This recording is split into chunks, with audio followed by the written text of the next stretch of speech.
7 अक्टूबर यानी कि कल से नवरात्र का शारदीय नवरात्र पर्व शुरू हो रहा है। मंदिर परिसर में कर्मचारी, वहीं पंडालों में अब इसकी व्यवस्थाएं और तैयारियों में लोग जुट चुके हैं। जोत की नई बुकिंग भी ली जा रही है। इस बार सभी मंदिरों को मिलाकर लगभग 20,000 से ज़्यादा श्रद्धालुओं ने जोत की बुकिंग करवाई, जिसमें 4,000 से ज़्यादा जोत छत्तीसगढ़ प्रदेश के बाहर की बुकिंग है। वहीं 1,000 के लगभग जोत विदेश के श्रद्धालुओं द्वारा भी जलाई जाएगी। महामाया मंदिर में 4,500 जोत, आकाशवाणी काली मंदिर में 3,100 जोत, दंतेश्वरी मंदिर में 1,500 जोत,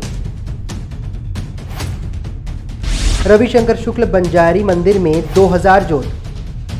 ऐसे ही राजधानी रायपुर के सभी बड़े मंदिरों में लगभग 20,000 से ज़्यादा जोत श्रद्धालुओं द्वारा जलवाई जा रही है। नवरात्रि पर्व करीब है, वहीं राजधानी रायपुर के मंदिरों में जो है अब तैयारियां शुरू हो गई हैं। लोगों की श्रद्धालुओं की आस्था रहती है जोत जलाने को लेकर। और आपको बताना चाहूँगा कि आज से साल भर पहले जो कोरोना वायरस के चलते मंदिरों में पहले जैसे दर्शन नहीं हुआ करते थे, पर इस बार क्या कुछ तैयारियां हैं, सीधे हम यहाँ के पुजारी हैं मनोज शुक्ला, उनसे जानेंगे। सर, नवरात्रि पर्व आज कुछ दिनों के बाद नवरात्रि पर्व, क्या कुछ तैयारियां हैं मंदिर में? जैसे कि मंदिर ट्रस्ट के द्वारा तैयारियों को लेकर के लगभग 1 महीने पहले से ही पूरी कार्य जो है आरंभ कर दिया जाता है, जिसमें मंदिर परिसर के समस्त ज्योतिगृहों का, गर्भगृह का, मंदिर परिसर का पूरा साफ सफाई, रंग रोगन, पेंटिंग इत्यादि का कार्य होता है। उसके बाद आता है अगली श्रेणी में ज्योतिगृह में समस्त कलशों को उनके स्थान पर यथावत जमा कर रखना, फुलवारी बनाना, उसमें मिट्टी डालना जिसमें हम जवारा बोते हैं। इस तरह से समस्त तैयारियां पहले से की जाती है।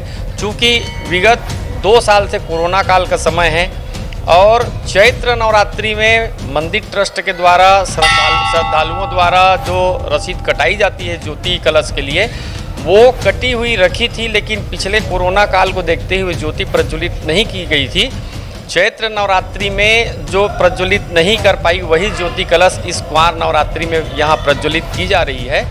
अन्य शुल्क जो है श्रद्धालुओं से नहीं लिया जा रहा है, इसलिए लगभग 11,000 ज्योति प्रज्वलित करने वाला यह मंदिर इस बार आधे से कम संख्या में ज्योति प्रज्वलित करने की तैयारी कर रहे हैं। सर, इस बार शासन की गाइडलाइन आए कि प्रसाद का वितरण नहीं होगा, जैसे 22 से 24 बिंदुओं में जो गाइडलाइन आए हैं, इसका किस प्रकार से ध्यान रखा जाएगा? और देखा जाता है तो श्रद्धालुओं की आस्था रहती है, दूर दूर से यहाँ विदेशों से भी लोग जोत जलाने आते हैं। इस बार क्या देखा जा रहा है? जैसे कि सरकार की गाइडलाइन में प्रसाद और चरणामृत को लेकर के बहुत डीपली उस पे जाने पे और चर्चा करने पे हमको ज्ञात हुआ है कि प्रसाद वितरण, भोग भंडारा जो लिखा हुआ है वो दुर्गा पंडाल वाले लोग जब मूर्ति लाने या ले जाने के समय में जो ट्रक में या गाड़ियों में लेकर के जो प्रसाद वितरण करते हैं उनको मना किया गया है। मंदिर में स्थिर रूप से जो प्रसाद वितरण होता है, चरणामृत वितरण होता है, उनके लिए किसी तरह का कोई आदेश निर्देश नहीं दिया गया है। तो दूर दूर से श्रद्धालु कोई फल, प्रसाद, मिठाई इत्यादि लेकर के आते हैं तो उनको माता जी में भोग लगाकर उनको वापस कर दिया जाएगा। अलग से यहाँ भंडारे इत्यादि का आयोजन नहीं किया जा रहा है। देखा जाता है हर साल यहाँ हजारों की संख्या में श्रद्धालु जोत जलाते हैं। इस बार क्या संख्या है? क्या कोरोना का भी इस बार प्रभाव पड़ा है? क्योंकि बहुत से श्रद्धालु थे जिनकी जोत अभी भी पेंडिंग होगी। क्या इस बार क्या देखा जा रहा है सर, कितने श्रद्धालु इस बार जो है जोत जलाएंगे? जैसे कि सरकार की गाइडलाइन में यह स्पष्ट निर्देश है कि ज्योति प्रज्वलित कराएं, लेकिन ज्योति का दर्शन श्रद्धालुओं को न कराएं, भीड़ की बढ़ सकती है।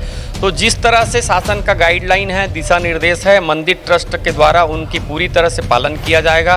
क्योंकि महामाया मंदिर रायपुर की प्रतिष्ठित मंदिर, श्रद्धालुओं की भीड़ रहती है, लेकिन उसके बाद भी परिसर इतना बड़ा है कि समस्त श्रद्धालुओं को सोशल डिस्टेंसिंग का पालन करते हुए, समस्त समुचित निर्देशों का पालन करते हुए यहाँ श्रद्धालुओं को दर्शन प्रदान किया जाएगा। कितनी संख्या में जोत जलाया जा रही है सर इस बार? पिछली नवरात्रि में लगभग 4,500 के आसपास ज्योति रसीद कटी हुई थी। उतनी ही संख्या में इस बार मनोकामना ज्योति प्रज्वलित की जा रही है। इस नवरात्रि के लिए जितने श्रद्धालु रसीद कटाने आए हैं उनका शुल्क नहीं लिया गया है, इसलिए बहुत कम संख्या में यह प्रज्वलित की जा रही है। बढ़ोतरी नहीं हुई कोई जोत? जी नहीं। ये थे हमारे साथ मंदिर के पुजारी मनोज शुक्ला, जिन्होंने बताया कि इस बार कोरोना की गाइडलाइन का विशेषकर ध्यान रखकर जो है मंदिर में समुचित व्यवस्था कर भक्तों के आने जाने का विशेष ख्याल रखकर जो है सरकार की गाइडलाइन का पालन करते हुए नवरात्रि पर्व मनाया जाएगा। TCP 24 न्यूज़ के लिए कैमरा पर्सन अरुण जंगेल के साथ नितिन नामदेव, रायपुर।